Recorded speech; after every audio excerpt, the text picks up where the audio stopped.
The wind was cold that night, sharp like broken glass. Snowflakes floated down slowly, covering the broken roofs and rusted scrap that filled the edge of the old junkyard. Jaren stood beside a metal barrel, flames rising from inside, warming.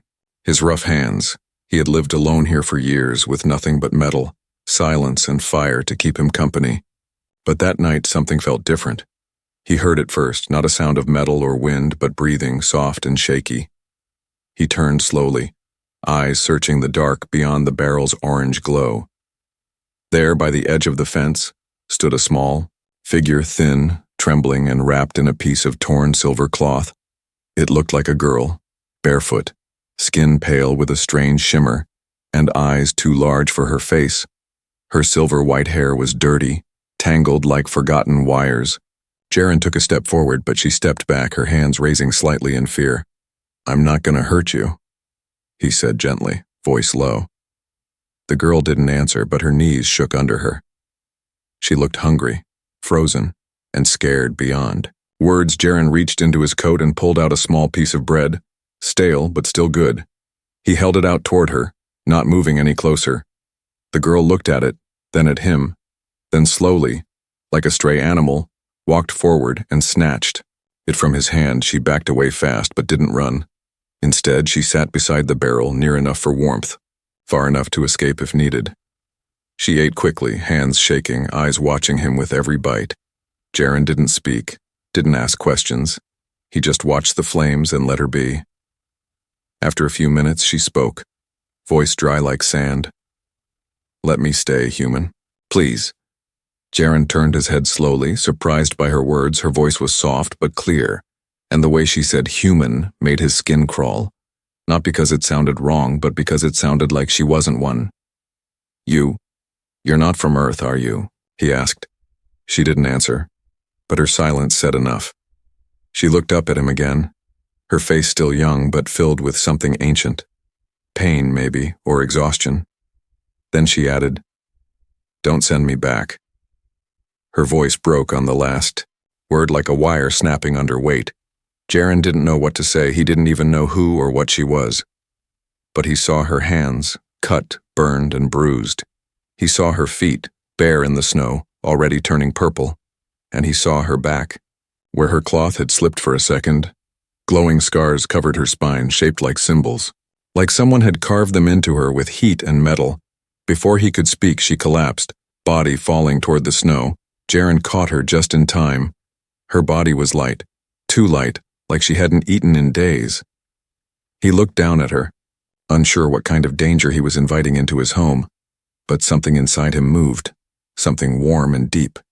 She needed help, and he couldn't leave her to die out here. He carried her inside his small cabin, laid her on the old couch, and wrapped her in a thick blanket. She didn't wake, but her breathing was slow and steady. Jaren sat by the fire inside, watching her from a distance. "Who are you?" he whispered to no one. The night passed slowly, the storm outside growing louder, but inside the cabin there was only the crackle of wood and the soft breathing of the strange girl. Jaren didn't sleep, not because he feared her, but because he feared what kind of world would leave someone like her out in the cold. By morning she stirred, her eyes blinking open. She looked around in panic, then relaxed slightly when she saw him sitting nearby. "Thank you," she whispered, her voice clearer now. "You're safe here," Jaren replied, though he didn't know if that was true. She looked down at the blanket, then at her own hands, and for the first time she said her name, Arriva. Jaren nodded. "I'm Jaren," he said simply. They didn't say much else, but something passed between them in that silence. A quiet agreement, not of trust, but of beginning, a broken human and a broken alien, sharing warmth in a world that had turned cold to both. The morning sun rose. Weakly behind the thick clouds, light slipped through the cracked window of the cabin, casting a dull glow on the wooden floor. Jaren moved quietly in the kitchen corner, boiling water over the fire stove. Behind him, the strange alien girl, Arriva, sat wrapped in a blanket, her eyes fixed on the rising steam. She hadn't spoken since giving her name, but her eyes watched everything. Every move, every sound, every breath. She looked like someone who expected danger at every second. Jaren poured hot water into a chipped mug and added a cube of dried soup mix. It wasn't much, but it was warm. He brought the cup to her carefully, slow enough not to startle her. She took it with both hands, nodding once in thanks. He sat across from her, rubbing his sore hands together. Neither of them spoke for a long time. Finally, Jaren asked, "Are they still looking for you?"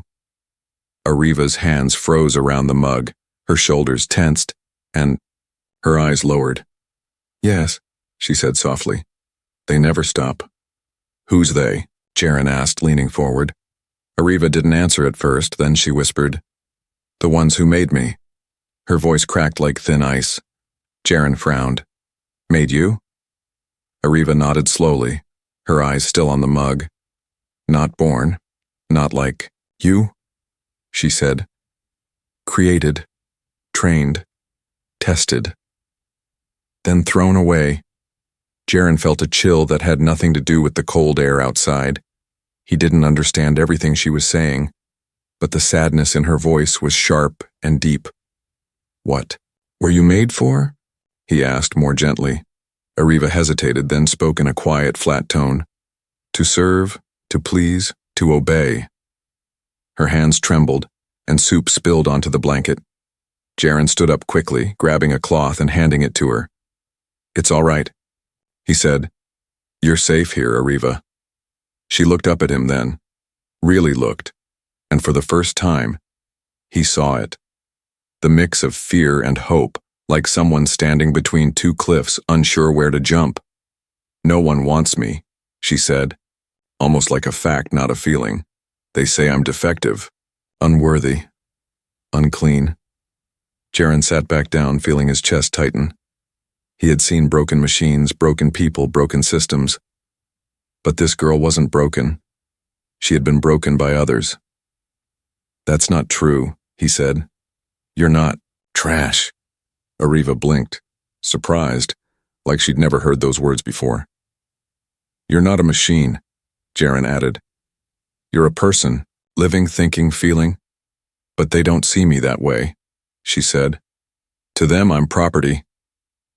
The words hit Jaren like a punch. He thought about how Earth once treated its own, how humans had done terrible things to each other, in the name of power and profit. Now it seemed the galaxy wasn't any better. Ariva wasn't just running from some far-off lab. She was running from a whole system that never saw her as a person. "You don't have to go back," Jaren said, firmly. Her eyes lit up like a candle catching fire. "But where can I go?" she asked. "No alien will help me, not with these marks." She pulled down her blanket and showed her back again. Jaren looked closely this time. The scars were not just injuries. They were symbols, glowing softly in blue and silver. Each line curved and cut like language burned into her flesh. "What are they?" he asked. "Status markings," she replied. "It shows I belong to House Relos, a breeding and pleasure house." Her voice was empty, like it wasn't even hers. "But when I couldn't perform, they threw me out." Jaren clenched his fists under the table. He felt rage boil inside him. Rage at whoever did this to her. But Ariva just looked tired, like she didn't expect anger, only silence. He reached across the table and placed his hand gently on hers. "You're not what they say," he told her. "You're not unwanted, not here." Ariva stared at his hand, then slowly placed her other hand on top. The touch was light, but it meant more than words. Jaren didn't know what would happen next, but in that small, quiet moment, something changed. She wasn't hiding anymore. She was seen not as an object, but as someone real, and Jaren knew one thing for certain. He would not let her go back to the life she escaped. As night fell again, Ariva helped him prepare a small meal. She didn't ask if she was allowed. She just moved beside him, silently, gracefully, like she was starting to believe she had a place, even if it was just beside a lonely human in a quiet cabin. They ate together, not speaking much. But the silence felt different now. It wasn't fear. It was peace. Even if just for one night. The next morning, frost clung to the cabin windows like delicate white vines. Jaren stood outside, splitting wood with slow, careful swings. Inside, Ariva watched from the window, her glowing eyes tracking his every move. He had given her clothes, an old hoodie and thick socks, still too big but warm. She looked more like a person now, less like a shadow. When Jaren came back in, carrying a bundle of wood, she was already cleaning the table. "You don't have to do that," he said, shaking the snow from his coat. "I want to," she replied quietly. Her voice had changed, less afraid, but still soft, like a breeze. Afraid to become wind, Jaren didn't argue. He knew when someone needed to feel useful. She wasn't trying to please him out of habit anymore. She was trying to heal, one tiny task at a time. Later, while Jaren fixed a broken drawer in the kitchen, Ariva stood behind him, silent for a long moment. Then she spoke. "I can help more." Jaren looked up. "You already are?" She hesitated, then stepped closer. "No, I mean..." More. He turned fully toward her, confused. She reached for the zipper of the hoodie but stopped halfway. Her hands trembled. "I offer myself to you," she whispered. "In every way. Please let me stay." The room went completely still. Jaren felt like time froze in that single moment. He stood up gently but firmly, placing his hand over hers before she could go further. "You don't have to do that," he said, voice calm but strong. "I didn't bring you here for that." Ariva blinked, confused, "But I was made for this." Her words weren't seductive, they were mechanical, like she was repeating something programmed into her. "It's all I have to give," she added. "No Earth woman would offer what I do." Jaren stepped back, keeping his tone gentle but firm. "You're not here to be compared to anyone," he said. "You're not a thing, Ariva." Her lips parted slightly, but no words came. "You don't owe me anything," he continued. "Not your hands, not your body, not your loyalty." He paused, then added softly, "You staying here doesn't depend on what you offer, it depends on what you want." Ariva stood still for a long time, staring at the floor. Then slowly she whispered, "No one's ever said that to me." Jaren nodded. "Then it's time someone did." She sat down in the corner, pulling the blanket over her knees. Her mind raced with thoughts she couldn't name. What did it mean to want something, not just survive? Could she truly stay, even without giving anything in return? Later that day, she asked if she could fix the broken comm unit on the workbench. Jaren agreed, surprised. He didn't know much about her abilities. But within an hour, the device flickered to life, glowing with soft green lights. He raised his eyebrows. "How did you do that?" Ariva gave a small smile. "They trained us in mechanics, electronics, and systems repair." She paused, then added, "In case we were sold to military ships." Jaren exhaled slowly, not surprised anymore, just tired of how ugly the galaxy could be. "Well," he said, "it's fixed now, thanks to you." For the first time, she looked proud. Not because someone ordered her to feel that way, but because she had chosen to use her skills, and it mattered. That night, as they sat near the fire, she spoke again. "When I first saw you, I thought you'd trade me." Jaren looked at her. "Trade you for what?" "Parts, food, maybe fuel," she said. "That's what happened before." He shook his head. "That's not who I am." "I see that now," she replied, then added, "But I needed time to believe it."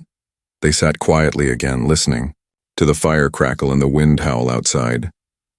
After a while, Jaren asked, "What do you want, Ariva?" She looked at him, startled by the question. He repeated it gently. "What do you want?" She stared into the fire for a long moment before answering. "I want to stay," she whispered. "But not as a tool. Not as a gift." She turned to him, eyes wet with emotion. "I want to stay." As myself, Jaren smiled for the first time that day. "Then you already belong here," he said.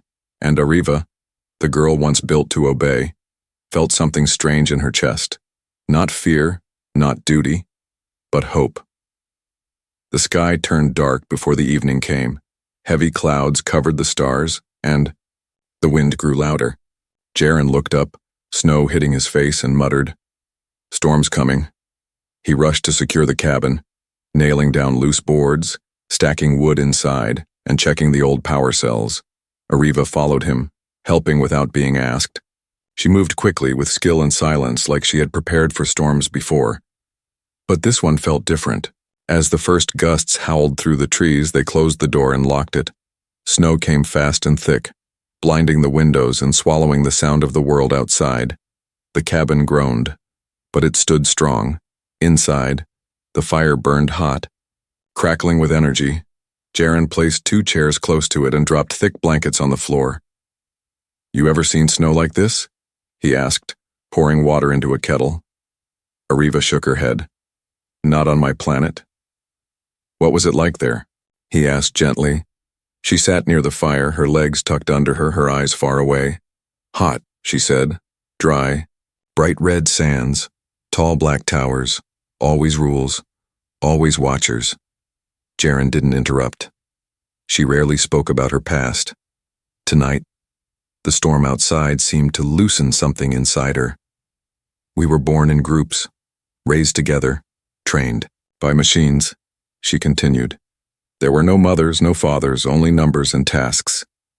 Jaren sat across from her, his eyes soft. "No names?"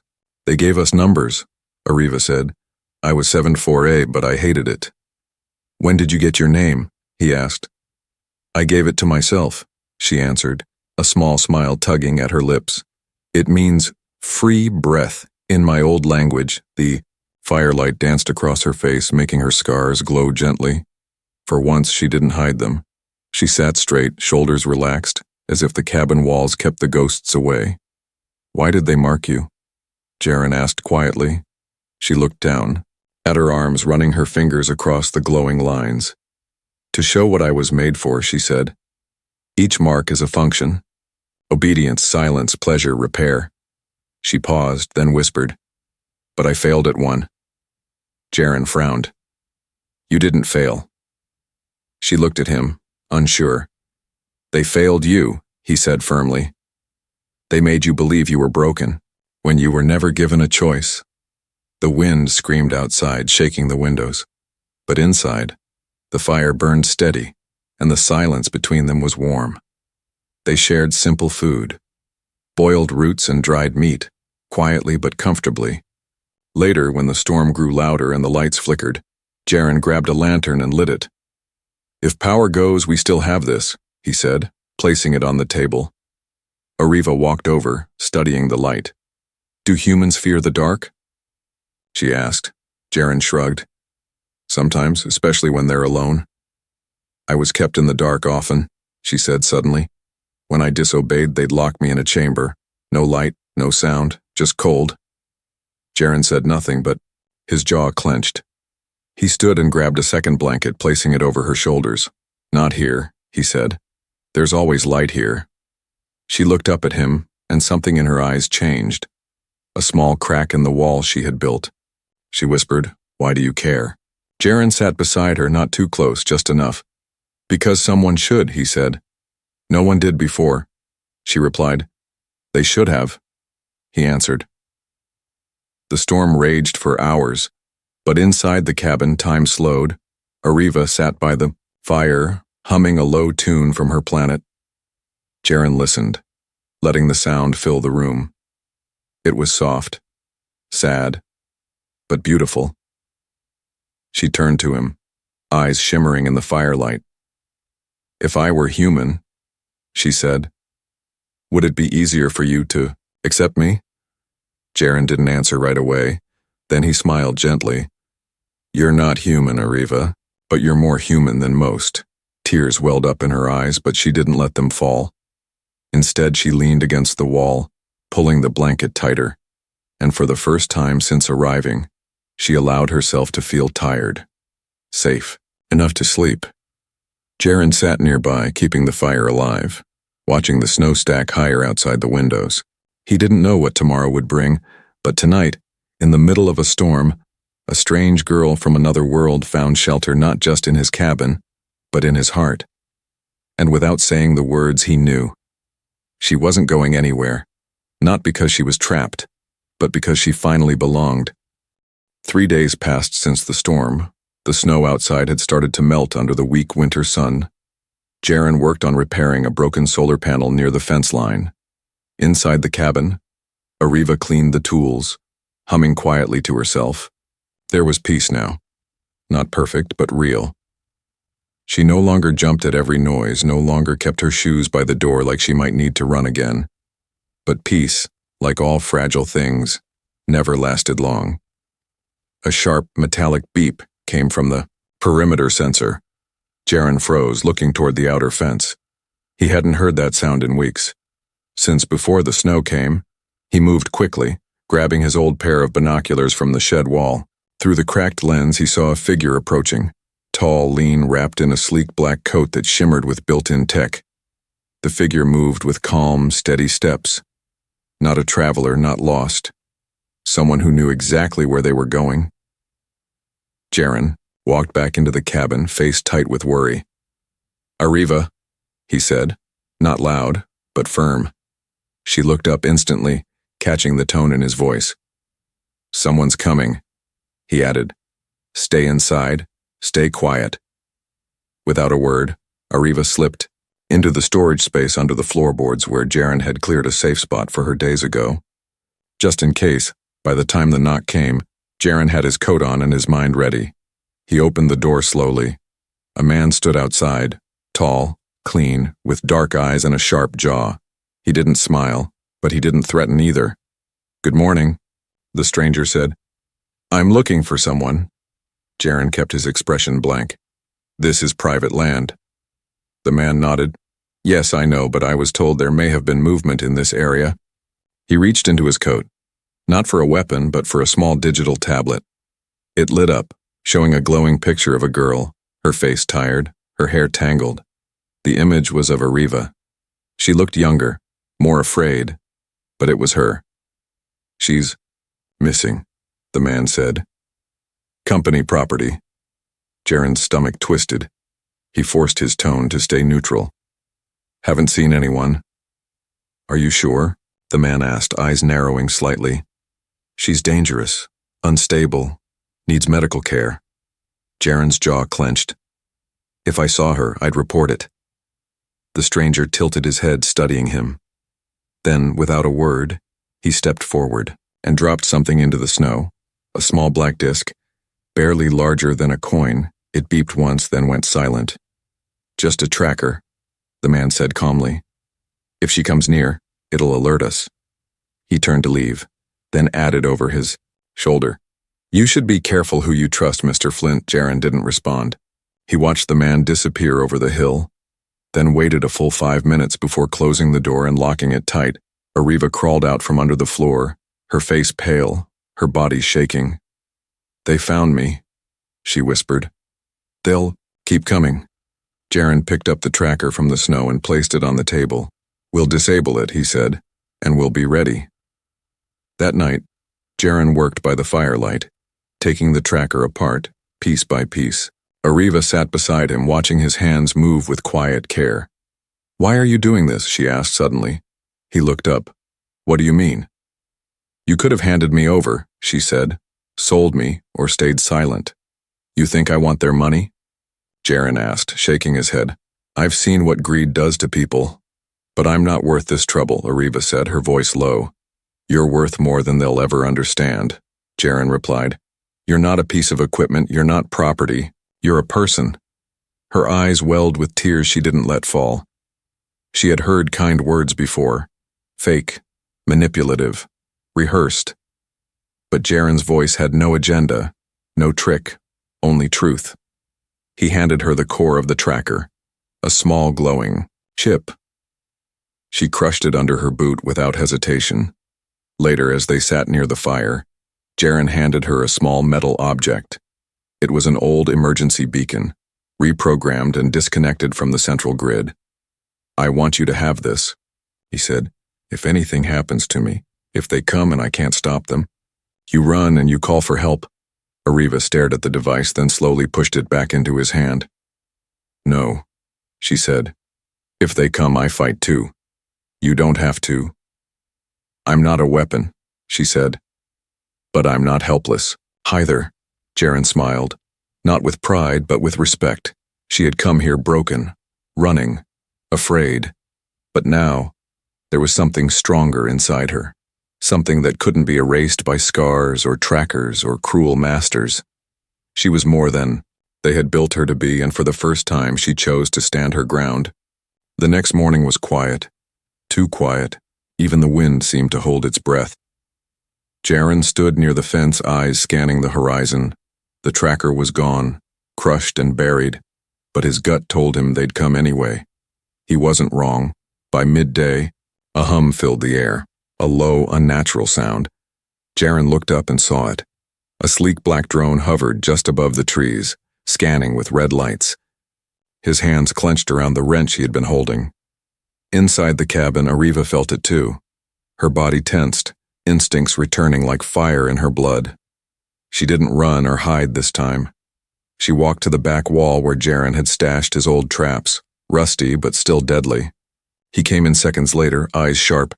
"They're here," he said simply. Ariva nodded, already holding a pressure tripwire in her hands. They worked together in silence, placing traps along the path, blocking windows with crates. Jaren handed her a flare gun. "Only use it if you have to." She didn't argue. Then, just as the sun started to fall, two men appeared, same black coats, same cold faces. They moved like wolves, confident, hungry, prepared. One held a pulse weapon, the other carried a neural net launcher. Behind them, the drone hovered silently, recording everything. Jaren stepped out first, hands up. "She's not here," he lied.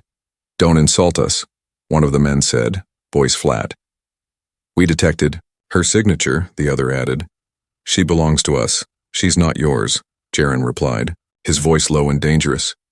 The drone scanned him, then emitted a loud alert sound. They moved forward, ready to force their way inside. But then the first trap snapped. A blast of sparks and gas erupted from the ground, blinding the men for a second. Jaren grabbed a metal pipe and swung hard, catching one in the ribs. The man grunted and fell, but the other fired his weapon. The pulse shot missed Jaren's chest but hit his shoulder, sending him crashing to the snow. Ariva ran out. From behind the shed, her eyes glowing faintly. She aimed the flare gun and fired at the drone. The flare missed, but the heat scrambled the drone's sensors for a moment. The second man turned toward her, aiming the net launcher, but Ariva moved fast. Too fast. She grabbed the metal rake leaning near the fence and swung it upward. The man stumbled back, firing the net into the sky. Jaren got back up, his arm limp but his eyes alive with fury. He tackled the downed man and slammed his head into the snow until he stopped moving. The second man tried to escape, pressing a button on his belt, but Ariva didn't let him. She stepped forward, her voice calm. "Do you remember me?" she asked. The man looked up, confused. "You marked me," she said, pulling back her sleeve to reveal the glowing scars. His eyes widened. "You said I'd never survive alone," she continued. "Looks like you were wrong," before he could respond. She kicked the weapon out of his hand and knocked him to the ground. He didn't get back up. The drone rose higher, recording, then zipped away into the sky. Jaren looked at it, breathing hard. "It's going back," he said. "To report," Ariva finished. They stood in the snow, bruised and exhausted, but standing, not broken, not running. They had fought and they had won. Together, back in the cabin, Jaren sat on the couch, his shoulder wrapped in cloth. Ariva lit a fire, her hands moving carefully. "You all right?" she asked. "I've had worse," he said with a grin. She sat beside him, quiet for a moment. Then she said, "I didn't know I could fight like that." "You didn't fight to hurt them," Jaren said. "You fought to live." Ariva looked at her hands, still shaking slightly. "I've always been told I wasn't built for strength," she whispered.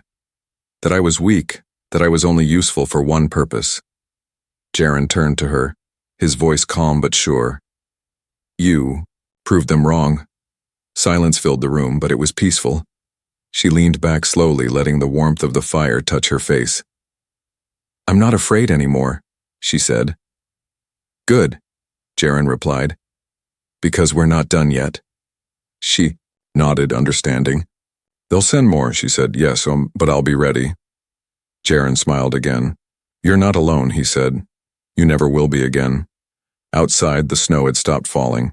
Inside, two people, one human, one not, sat together in a cabin once built for solitude. Now it was a place of choice, of strength, of a new kind of home. And for the first time, the galaxy felt just a little bit smaller. The sun rose slowly over the snow-covered trees. Thin beams of golden light slipped through the cracks in the old wooden cabin. It was the first clear morning in weeks. For the first time in years, Jaren woke up without the heavy feeling of loneliness pressing on his chest. Arriva was already awake, kneeling in the small patch of soil she had cleared beside the cabin. Her hands were dirty, her hair tied back, and her face calm. She was planting something, tiny blue seeds from a pouch she carried with her since the day she escaped. They only grow in peace, she had said. They die in fear. Jaren stepped outside with a mug of hot water, steam rising in the cold air. He stood quietly, watching her work. You're building a garden now? He asked, smiling. Arriva looked up and returned the smile. It's time to grow something, she replied. Something alive, something that's ours. They spent the day fixing the roof, patching cracks, checking traps. But it wasn't about survival anymore. It was about staying, choosing to make this place a home. The cabin wasn't perfect. The floor creaked. The heater still sputtered and the fence needed repairs. But it had something no place ever gave Arriva before: safety and choice. Later that evening, Jaren found her staring at a small mirror. She touched the scars on her back, not to hide them, but to trace them with her fingers. They don't hurt anymore, she said softly. They used to burn every time I remembered. Jaren walked over and sat beside her. They're not ugly, he said. They're not shame. They're part of the story, Arriva nodded. For so long, I believed I had to be what they made me. But here I'm becoming who I choose to be. That night she brought him a gift, a small metal pendant shaped like a spiral. She had made it from a piece of the tracker they destroyed. This used to bind me, she said. Now it protects you. Jaren took it with quiet respect, hanging it near the window. It spun gently in the wind, catching light from the fire. Weeks passed, and no strangers returned. No drones hovered. No threats came from the trees. Still, they stayed ready, but they also started to live. Arriva painted the inside walls with symbols from her language. Lines of peace, freedom, growth. Jaren carved shelves and gave her space for her own tools. They began trading with nearby travelers, selling spare parts, offering repairs. Sometimes people stared when they saw Arriva, but Jaren stood beside her every time, saying, "She's with me." One morning, a child came running to the cabin, a local boy with a broken music device. Jaren tried fixing it but couldn't figure it out.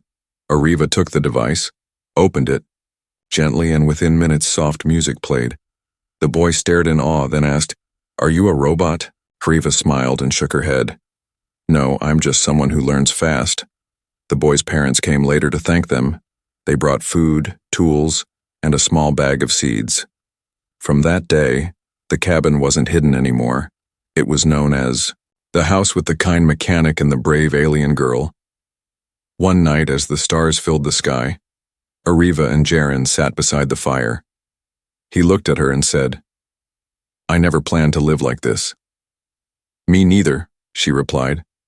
"I never planned to live at all." Jaren stared at the fire, then asked, "Do you ever think about going back out there?" Arriva was quiet, then shook her head. "I have everything I need right here." She looked at him. "I was built to serve, then abandoned when I failed. But now I'm not serving. I'm living. I'm building, choosing, feeling." She touched her chest lightly. "For the first time, I feel real." Jaren leaned back and smiled. "This place was always silent before you came," he said. "But now, it breathes." They sat in silence for a while, the kind that didn't feel empty. Then Arriva stood, walked to the door, and looked up at the sky. She whispered, "Let them come." Jaren raised an eyebrow. I'm not afraid anymore. She added, I'm not property, not a machine, not a ghost. I'm a Riva. I belong here and I will not run again. Jaren joined her at the doorway. And if they come, he said, they'll find both of us waiting. The wind passed through the trees, soft and warm. The stars watched. Silently above and in that small cabin in the snow, something powerful had grown. Not just a shelter, but a new definition of home. A place where an alien girl wasn't owned or used or hidden, but chosen, respected, and loved.